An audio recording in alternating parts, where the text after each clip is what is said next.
प्रदेश में राजनीतिक पारा बढ़ता हुआ दिखाई दे रहा है। राजनीतिक तौर पर चुनावी हलचल जो है वो और भी ज्यादा तेज हो गई है। दरअसल प्रदेश में रैलियों का शंखनाद एक तरह से कहें तो हो रहा है। 2 नवंबर को करनाल में बीजेपी की विशाल रैली होगी। गृह मंत्री अमित शाह इसमें शिरकत कर रहे हैं। ये रैली कई मायनों में खास है। 1 नवंबर को प्रदेश का स्थापना दिवस है। साथ ही साथ हरियाणा की मनोहर सरकार के 9 साल पूरे हो रहे हैं। सत्तारूढ़ भाजपा का कार्यक्रम, दूसरी तरफ विपक्ष में कांग्रेस पार्टी का रादौर में बड़ा कार्यक्रम, जन आक्रोश रैली की शुरुआत हो रही है कांग्रेस पार्टी की ओर से। विपक्ष आपके समक्ष के बाद तीसरी पार्टी आम आदमी पार्टी जो तैयारियां कर रही है प्रदेश में पांव पसारने के लिए बड़े स्तर पर संगठन तैयार किया है। और ऐसे में इस महीने के अंत में दरअसल दिल्ली के मुख्यमंत्री अरविंद केजरीवाल और पार्टी के सर्वेसर्वा अरविंद केजरीवाल प्रदेश में आ रहे हैं और वो तमाम नए पदाधिकारियों को शपथ दिलाएंगे। और इस तरह से देखा जाए तो तमाम पार्टियों की रैलियां हैं। शाहबाद में जेजेपी की ओर से 5 तारीख को बड़ी सभा हो रही है। इनेलो नेता अभय चौटाला का जनसंवाद लगातार जारी है। इसी वजह से कहा कि उत्तर भारत में सर्दी की दस्तक हो चुकी है, लेकिन प्रदेश का जो पारा है वो बढ़ता चला जा रहा है और गर्मी कहीं ना कहीं चुनावी गर्मी दिखाई दे रही है प्रदेश में। बीजेपी से लेकर कांग्रेस से लेकर जेजेपी और आम आदमी पार्टी के साथ इनेलो भी पूरी तैयारियां कर रही है आने वाले चुनावों के मद्देनजर। प्रदेश के स्थापना दिवस के साथ साथ हरियाणा सरकार के 9 साल पूरे हो रहे हैं और ऐसे मौके पर अंत्योदय सम्मेलन दरअसल आयोजित किया जा रहा है 2 तारीख को, और इसमें गृह मंत्री अमित शाह शिरकत करेंगे। ऐसे में केंद्रीय गृह मंत्री अमित शाह आने वाले भविष्य को लेकर रोड मैप तैयार कर सकते हैं। कोई बड़े ऐलान करने की संभावना भी जाहिर की जा रही है। इसी तरह से सत्ता में वापस लौटने की चाह रखती कांग्रेस पार्टी भी तमाम कार्यक्रम कर रही है। विपक्ष आपके समक्ष कार्यक्रम किया गया लोकसभा स्तर पर और अब हलकों के स्तर पर कार्यक्रम करने की तैयारी है कांग्रेस की ओर से। रादौर से इसकी शुरुआत आपको बता दें कि हो रही है। भूपेंद्र हुड्डा इस कार्यक्रम में शिरकत करेंगे। इसी तरह से तमाम जो पार्टियां हैं प्रदेश की वो अपने अपने स्तर पर तैयारियां कर रही हैं और माना जा रहा है कि जो 2 तारीख को करनाल में कार्यक्रम हो रहा है इसके माध्यम से चुनावी शंखनाद होगा और कई बड़े ऐलान भी मंच से किए जा सकते हैं।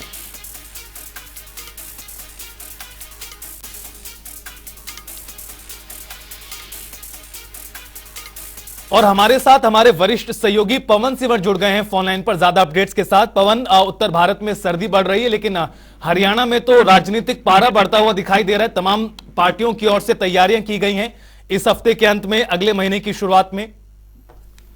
जी बिल्कुल, हरियाणा में जो सियासी पारा है वो लगातार बढ़ रहा है। हालांकि जो लोकसभा का चुनाव है वो 2024 में पूरे देश में होना है और अभी 5 जो राज्य हैं उनके अंदर चुनाव जो है वो चल रहा है। चुनाव प्रचार उन राज्यों में हो रहा है, लेकिन हरियाणा में राजनीतिक सरगर्मियां जो है वो 2024 के मद्देनजर लगातार बढ़ रही है। इसी कड़ी में आने वाले दिनों में हरियाणा में कई बड़ी रैलियां जो है वो तमाम जो राजनीतिक दल है उनकी होती हुई दिखेगी। 1 नवंबर को कांग्रेस जो है वो रादौर से रैलियों की शुरुआत कर रही है। 90 विधानसभा में भूपेंद्र सिंह हुड्डा जाने वाले हैं, तो उसकी शुरुआत 1 नवंबर से रादौर विधानसभा क्षेत्र से होने जा रही है। इसके बाद 2 नवंबर को एक बड़े स्तर की रैली भारतीय जनता पार्टी जो है वो करनाल में कर रही है। हरियाणा के मुख्यमंत्री मनोहर लाल ने पिछले दिनों जानकारी दी थी और बताया था कि केंद्रीय गृह मंत्री अमित शाह इस 2 नवंबर की करनाल रैली में शिरकत करेंगे। इसको अंत्योदय सम्मेलन का नाम जो है वो दिया गया है। हरियाणा की मौजूदा सरकार की जो नीतियां हैं, अंत्योदय के मिशन पे जो सरकार काम कर रही है उसके तहत अंत्योदय सम्मेलन के नाम से एक बड़ी जो जनसभा है, एक बड़ी रैली जो है वो करनाल में बीजेपी करने वाली है। इसी तरह से जननायक जनता पार्टी भी 5 नवंबर को कुरुक्षेत्र के शाहबाद में एक रैली करने जा रही है। अभय सिंह चौटाला जो इनेलो के नेता है वो उनकी जो परिवर्तन यात्रा है उसके दूसरे चरण की शुरुआत जो है वो करने जा रही है। इसी तरीके से आम आदमी पार्टी भी हरियाणा में कई बड़े कार्यक्रम जो है वो करती हुई नजर आएगी। आम आदमी पार्टी की आज 2 बड़ी बैठकें हैं, एक चंडीगढ़ में बैठक है, एक जींद में बैठक है, जिसमें आगामी दिनों की रणनीति तय की जाएगी। तो बड़े कार्यक्रम जो है वो तमाम राजनीतिक दलों के, चाहे सत्ता पक्ष हो या विपक्ष हो, सभी के बड़े कार्यक्रम नवंबर के महीने में होते हुए दिखेंगे। पवन, एक और सवाल इसी से जुड़ा हुआ, कांग्रेस और भाजपा की बात करते हैं। राजस्थान में चुनाव है, मध्य प्रदेश में चुनाव है और माना जा रहा है कि भूपेंद्र हुड्डा के साथ साथ तमाम कांग्रेस के बड़े नेता इन राज्यों में चुनाव के प्रचार करने के लिए जा सकते हैं। दूसरी तरफ भाजपा की जो 2 तारीख को बड़ी रैली हो रही है, जिसे अंत्योदय सम्मेलन जिस तरह से मनाया जा रहा है, इसके माध्यम से क्या प्रयास किया जाएगा भाजपा की ओर से जनता के बीच रखने के लिए? बिल्कुल, देखिए, भारतीय जनता पार्टी की हरियाणा में सरकार का जो कार्यकाल है वो 9 साल जो उसके जल्द पूरे होने जा रहे हैं। पहले 2014 से 2019 तक पूर्ण बहुमत की भारतीय जनता पार्टी की सरकार, और उसके बाद अब 4 साल गठबंधन के साथ बीजेपी हरियाणा में सत्ता में है।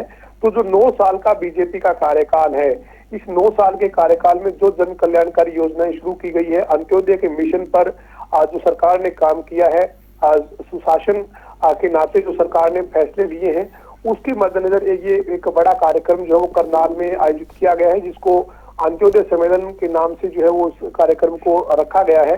इसके साथ ही मुख्यमंत्री मनोहर लाल वीरवार को कल चंडीगढ़ में प्रेस कॉन्फ्रेंस भी करेंगे और सरकार की जो 9 साल की उपलब्धियां हैं उनकी जानकारी देंगे।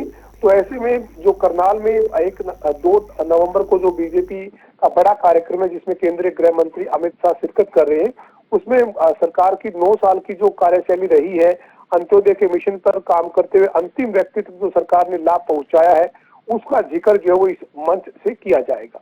जी, बहुत बहुत शुक्रिया पवन, तमाम जानकारी देने के लिए। तो आपको बता दें कि हरियाणा दिवस पर रैलियों के जरिए राजनीतिक दल अपनी ताकत दिखाने का प्रयास कहीं ना कहीं करेंगे।